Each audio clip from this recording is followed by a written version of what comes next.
Hello and welcome, guys. Happy Wednesday. We are pushing forward with the last topical week of this semester.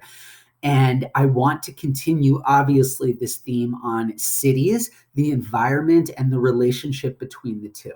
Okay. So today's lecture is really about how to create a structure of sustainability within cities. Last time we focused on inputs, outputs, and process. So that's kind of on the ground level. Today, I want to get more philosophical. I want to reference some of the more theoretical work about the place of cities in a fundamentally different ecological framework of the 21st century, right?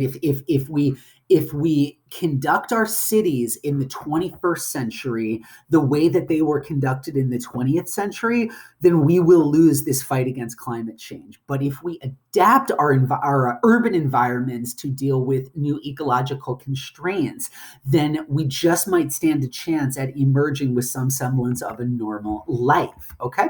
So let's start with some review here. Perhaps the most important data here, beyond what the scientists are telling us regarding level of emissions and emissions per capita and population growth, is simply where people are choosing to reside.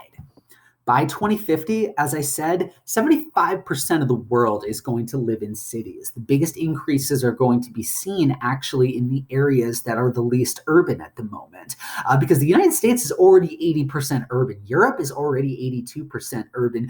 East Asia urbanized already. So it's rural parts of Latin America and rural parts of Southeast Asia and Sub-Saharan Africa, the global periphery, that is going to see the biggest increase in those countries' proportion of the population living in urban areas. That tells me very simply that because that's where people are living and they will be dealing with urban regimes that can be either sustainable or unsustainable, the fight or the race to save our environment and climate is going to be won or lost in these cities, specifically cities of the developing world. But this class is much more about the United States, so I want to think more in an American framework. So on the ground, it's about inputs, what you need to maintain a high quality life. It's about outputs, what is the byproducts of what is happening within a city. And then the process by which those inputs are used and reused, perhaps. Some cities, specifically New York, do far, far better than others, specifically Houston. So we have this divide between Northeastern and West Coast urbanism compared to Southern and Southwestern urbanism. If our cities look more and more like Los Angeles and Houston, we're going to be in big trouble. But if our cities look much more like New York and Seattle, we're going to be in a much better position. So that is the century-long fight over urban life and over local realities. How do we make things look more like New York and less like Houston? Now, part of that involves, obviously, efficient use of inputs, efficient process with those inputs, and efficient structures to deal with the outputs. But it's also about the philosophical constructs and the high-level national or global policy that cities will be embedded within. So that's what I really want to do today, is kind of scale this idea and this thinking upwards. So the original climate accords, believe it or not, you've all probably heard about the Paris Accords, signed in 2015, 2016, something like that. I forget exactly. That's been the most recent thing in your lifetime, and in my lifetime too, I suppose. But the original climate accords was actually the Kyoto Protocols, named after the city of Kyoto, Japan, where these protocols were agreed to. And they set a pretty ambitious goal of reducing global CO2 emissions by 2020. Let me look at my watch here. Wait, it's 2020 right now. How do we do?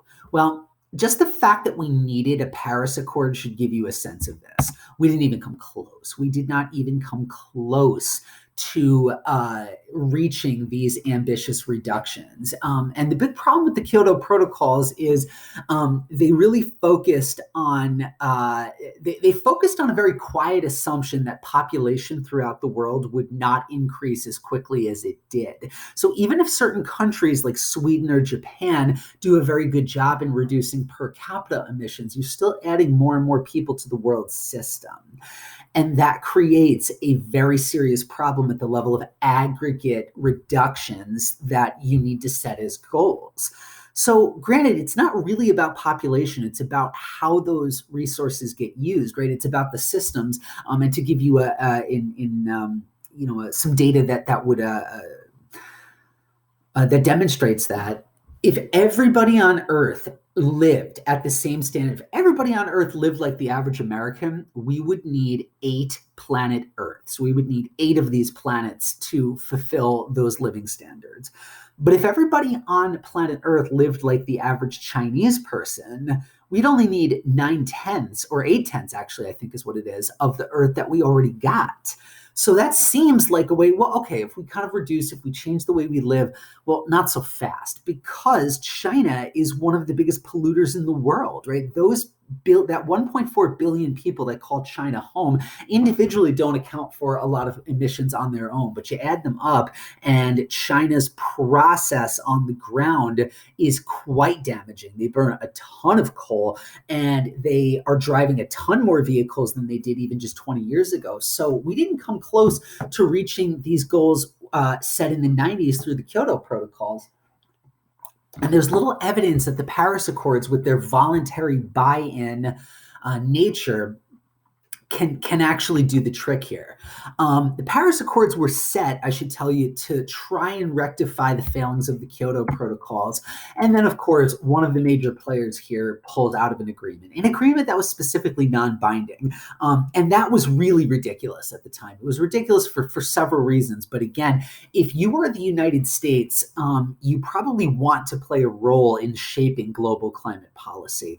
So by pulling out of what, again, was a non-binding agreement, yeah, you might score some symbolic points with the coal companies, like from the perspective of the Trump administration. But at the same time, you do absolutely, you completely sacrifice your ability to work for, say, a pro-American agenda inside the Paris Accords. So it was a very short-sighted thing. It made no sense to pull out of a non-binding agreement. Now, maybe it becomes binding in the future. I don't know. But either way, it was, in my opinion, a pretty dark day for an administration that, in my opinion, has had many dark days. Anyway, that being said, we're one of only 3 countries that have either withdrawn or not signed our other 2 neighbors in that category, Nicaragua and Syria.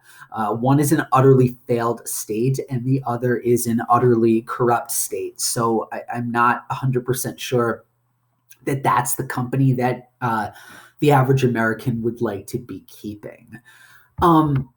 The world of 2020 is starting to look increasingly dire. Like, the scientific models are starting to really scale up. Like, we always used to, I remember being in grade school and hearing these things. Well, this is what the oceans are going to look like in 2100, and this is what global temperatures are going to look like in 2075. Everything just felt really far off. That allowed us to think about the distance in time that is associated with climatary policy in a very theoretical sense, and not in a sense of like what this is going to mean for me. But now, today, like, we can easily imagine a world in which the structures that we rely upon for global stability simply aren't there anymore, even by 2030, even by 2040. And that drives it home. Like, I very much hope to still be alive in 2030 and 2040. That's my wish. Those are my hopes and dreams. And so it's not hard to see why this has happened. For starters, in the United States, electric vehicles have been like feasible technologically for a long time, but they haven't been socially feasible because, one, they're always going to be a little more expensive than a Honda Civic, for example, and two, the charging stations are just not like.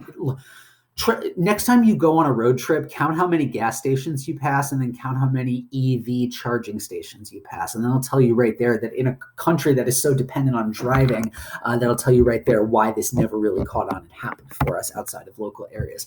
China brought back the demon of the Industrial Revolution, brought back the coal that so choked the cities of like London and Liverpool and Pittsburgh and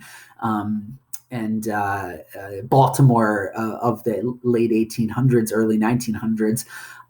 China brought that back in a big way, and it has very much come at the expense of her air. Like Chinese air is some of the worst in the world. And this was not to go on too much of a tangent here, but the fact that Chinese air is so bad is kind of a reason why it was very difficult early on to understand the effect of the coronavirus and the associated COVID-19 disease on people's likelihood of survival and on people's health. China appeared to have an unusually high death rate in the early stages of it. And part of that is because the only people getting tested and treated were those with very severe symptoms, which kind of is a form of selection bias that skews what is actually happening. But also at the same time, this is a respiratory disease and a respiratory virus that hit a country with particularly poor respiratory systems. Like if you just look at the situation in China, they have some of the most polluted air in their cities on earth. It's a country where half of all adult men smoke, so they were particularly prone to underlying lung issues from the early days of this. But that's, China's been burning coal for 30 years now at rates that are just unacceptable, and they do it because it's cheap. India built a middle class that wants to consume like the middle class, and they produce a tremendous amount of waste that nobody has any idea what to do with. And only about 10% of recyclables are ever actually recycled. I picked that up. There's a Frontline documentary about recycling called Plastic Wars. It just aired a couple weeks ago. I encourage you to watch it if you care at all about reduce, reuse, recycle, and that whole thing.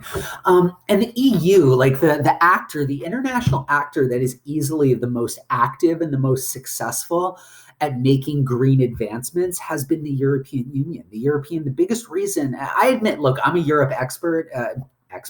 All of my research is generally about Europe.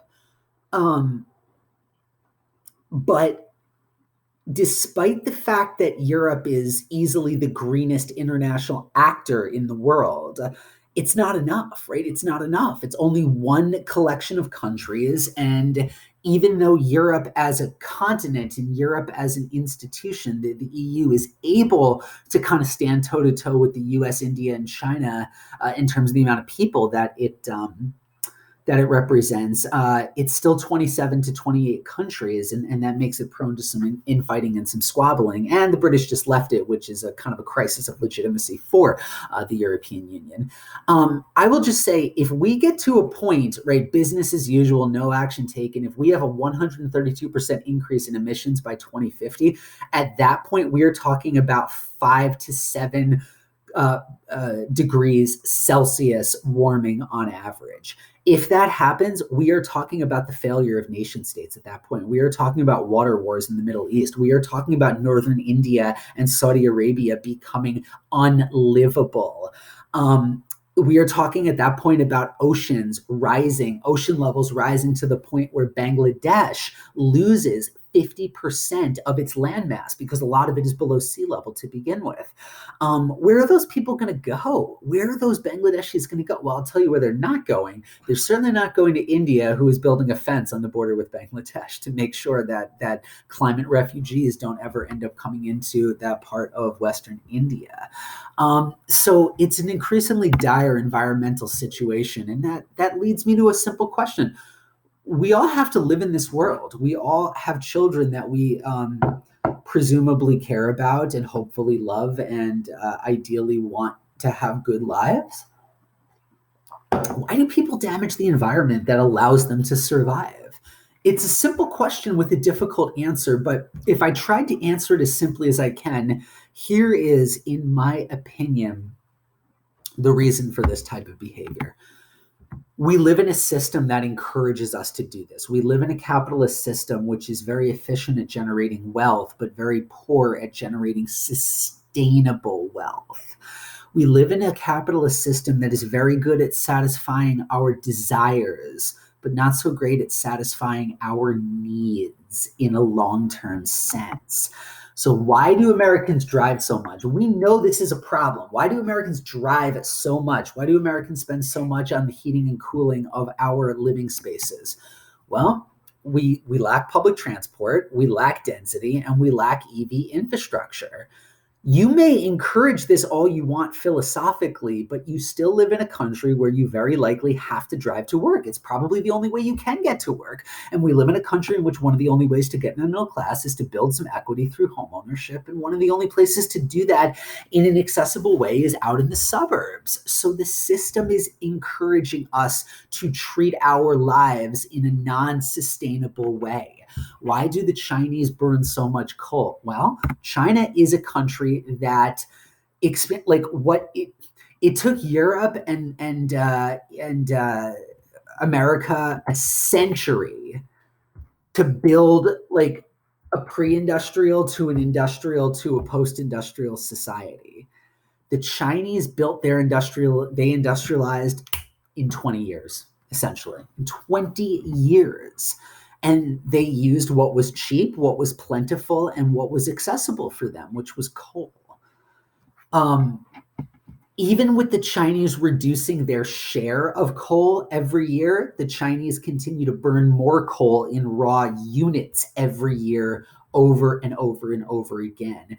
And that's how you end up with a city like Beijing, which has like the dirtiest air of any city on earth. Why do your peri-urban Brazilians practice this slash and burn style of agriculture that is wrecking the rainforest?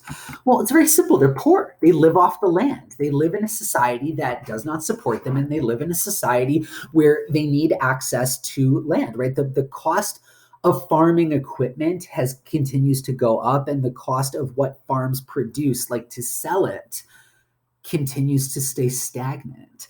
If you look at the case, to use an American example here, if you look back in the 80s, dairy farmers were selling milk for a couple dollars a gallon, and they were buying trucks for $6,000 to $8,000.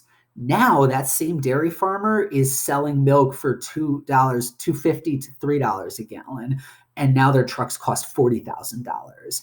At some point, they need to scale upward to account for the fact that the price of the unit does not rise in any way that would allow them to recoup what their investments are. So I need you to understand this, that systemically we are in an unsustainable situation. And the system, it's a very humbling thing for me to admit, but it's the truth. The system encourages or discourages our behavior.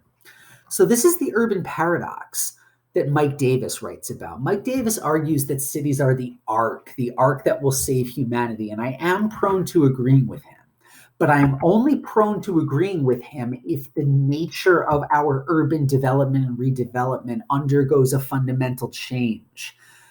Just heating and just cooling of cities alone is accounting for 35 to 45% of all carbon emissions. Look at a place like Dubai with millions of people in this fantasy land out in the desert where it gets routinely in the summer to be 120 and 125 degrees. That place isn't livable without air conditioning. It's just not, right? Like it's just not. And I guess going back to a systems approach, what is responsible for this?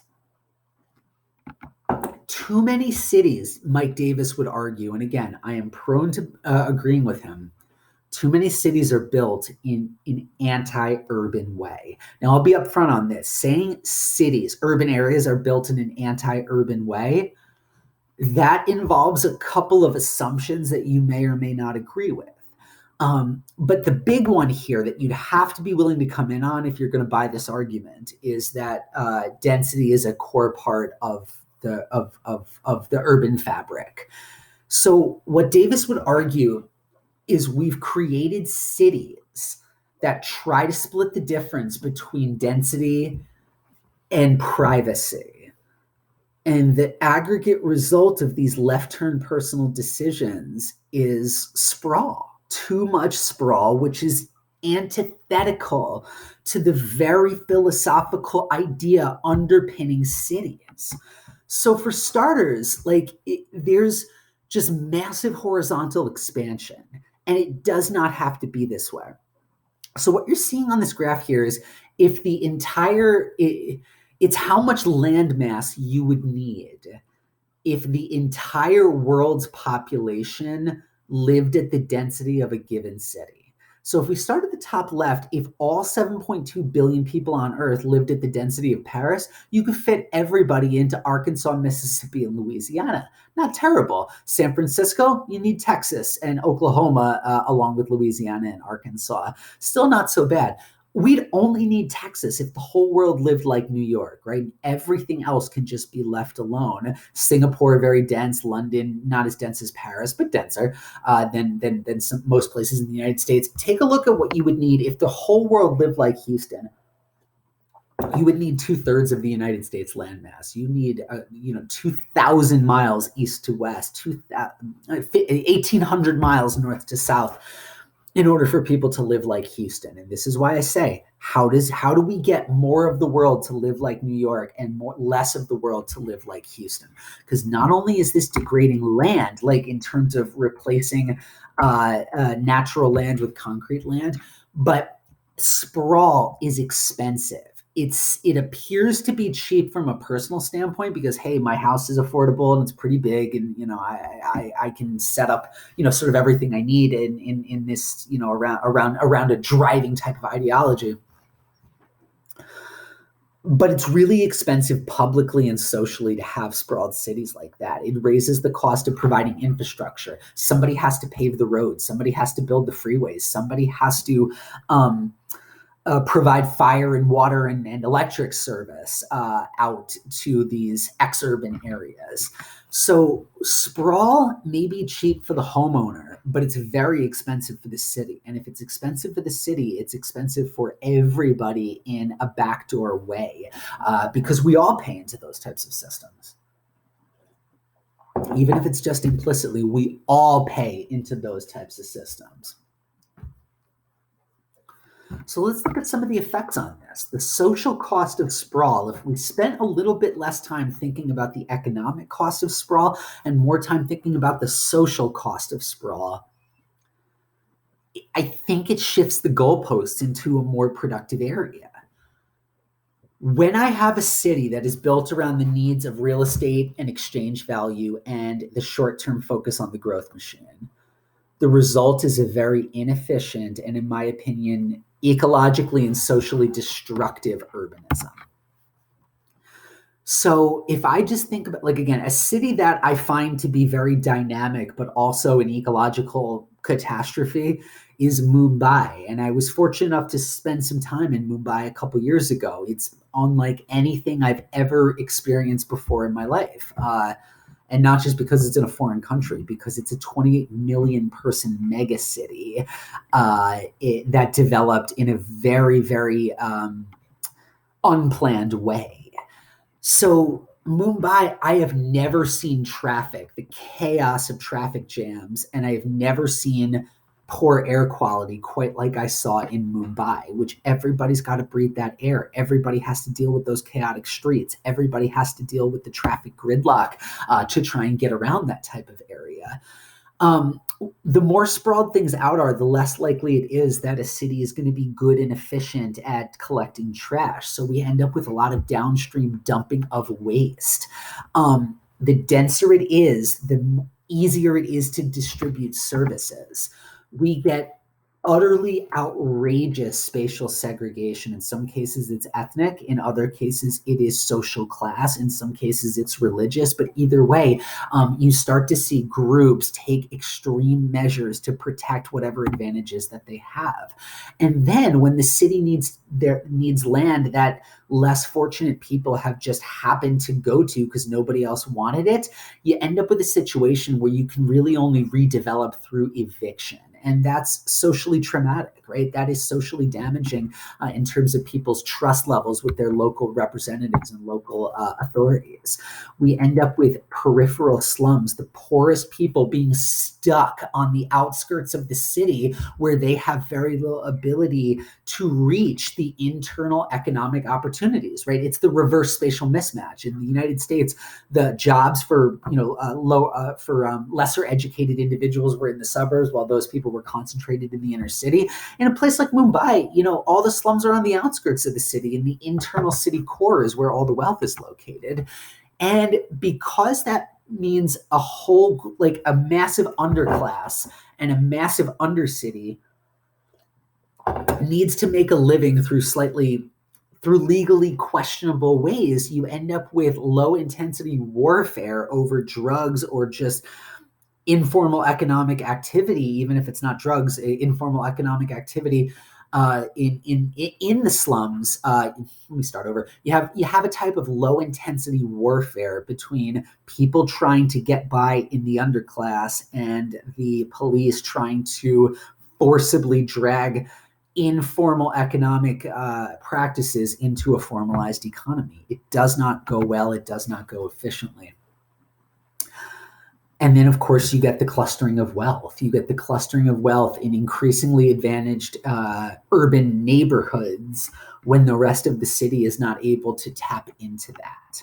So what's the cost of sprawl? The real cost of sprawl is that when there is a more concrete boundary between urban and ex-urban areas, you can create a better cycle. The real cost of sprawl is it destroys the likelihood of a city acting and feeling like a community. And it destroys the likelihood of people being willing to maybe sacrifice short-term gain for long-term stability, safety, and sustainability. So cities that very clearly demarcate where the city begins and where the city ends can better focus their policy on developing inward. And I know I'm giving this lecture during a time frame in which the virus is ravaging or dense urban areas. I know, I get it. But I don't think the virus is any reason to throw away a century of sociological and economic research about the benefits of density. And what that produces is a very productive market of scale, an economy of scale. Again, if I realize that the coronavirus is not super comparable to the Ebola virus of 2014, which, Ebola first emerged in Central Africa in the 70s, but the most recent epidemic outbreak hit 3 countries very, very closely, very, very hard in West Africa, specifically Guinea, Liberia, and Sierra Leone. Now, those 3 countries were pretty rural. Those 3 countries were pretty poor. They all border Nigeria. They're very close to Nigeria, Africa's most populated country, one of Africa's most urban countries. One of the public health nightmare scenarios was what happens if Ebola gets into urban Nigeria. It could spread like wildfire. And it didn't. There were a few cases in urban Nigeria. And the fact that the city was closer to the people that it was serving, right? Like instead of a national government trying to manage a rural area, it was a local city government trying to respond to a local city issue. Nigeria had a much stronger public health response to a country as compared to a country like Liberia or Sierra Leone. And that's what I mean. Like anything, when the distance between the supply and the demand of anything is shrunk, it always gets more efficient. So that's kind of my argument for the city as its own solution. I think 20th century thought is what's good and what's bad about cities. And I admit I've taught this class in that way a little bit myself. But it's probably time to think beyond what's good and bad about cities, what's attractive and unattractive about urban life. 21st century thinking will be recognizing that the city is our modal way of life. And we currently have a real mismatch between the scale of problems and the capacity of nation states to fix those problems. This is in my opinion, this is the biggest and most fundamental problem facing the world in the 21st century. Like climate change is the biggest structural issue, but from the level of human society, the biggest problem is that we've built all our institutions around the supremacy of the nation state. With my apologies to the political science students, it's time to get over that. Because the nation state is failing actually in two different directions. It fails going up because look at how many problems have a global bent to it, of which the most important one is climate change, right? Look at how many problems transcend any individual country. We have climate change, we have terrorism, we have refugeeism, we have organized crime, all sorts of these problems, and public health, right? The pandemic that left China and now is in a million other countries. So I look at the situation, and there's no one country alone that can fix these problems. And then furthermore, I look at the level of institutional trust, right? I published 2 papers about institutional distrust with my research assistant in this class, actually, about about declining institutional trust in national institutions. People, like the nation state is simultaneously too small to fix global problems, and it is way too big to generate meaningful buy-in. Very few people argue that their vote really matters, like their own personal vote. Voter turnout is declining throughout the globe. People throughout the world are less committed to democracy than they've ever been before. And so I look at the city as maybe that's the salvation, maybe that is the arc that saves us, because not only does it force us to live together, it forces a type of cooperation that we're going to need to fix global problems. It forces us to confront face to face the effects of social inequalities. And most importantly, it puts more and more people under the thumb of local policy. Perhaps, to borrow a phrase from a political scientist named Benjamin Barber, whose work I admire, perhaps the solution here is, what if mayors ruled the world, right? What if mayors, the people who are most accountable to their constituents on the ground and the people who are most connected to on the ground realities, were more able to actually create and craft policy? If that sounds crazy, it's only because you've been just indoctrinated with the idea of the supremacy of the nation state, because something similar is already underway. This pandemic, right, the month of March 2020 is, for my money, the month in which the Trump presidency symbolically died. And look, that's not actually even an anti-Trump thing. It's just, it's a reaction to the fact that, look at how many governors, mayors, and institutional leaders, right? Consider, like, your provost, your president of this college, just started doing stuff that they felt was in the best interest of their local area, independent of what the White House was saying. This was the month, March 2020 was the month in which people stopped waiting for White House and presidential instruction. And I do wonder if one of the enduring legacies of this will be a fundamentally different relationship between the executive branch and the rest of the country. Whether or not you think that's a good idea or a bad idea, or a good thing or a bad thing, I leave that up to you. But I would also encourage you to think beyond these dichotomies of good or bad, desirable or undesirable, and think a lot more about how the city can be harnessed to better connect people to the resources that they need for a fully flourishing life. Thanks very much. I'm going to do an unusual case study on Friday. We're going to talk about Buffalo, New York. Wait, Buffalo? Really? Yeah, I have what I hope are some interesting things to say about Buffalo as a climate, as it relates to cities, sustainability, and the climate. Uh, and who knows? We might have a special guest on next video. So stay with me. We're almost there, and keep those questions about your paper coming. Okay. Bye bye.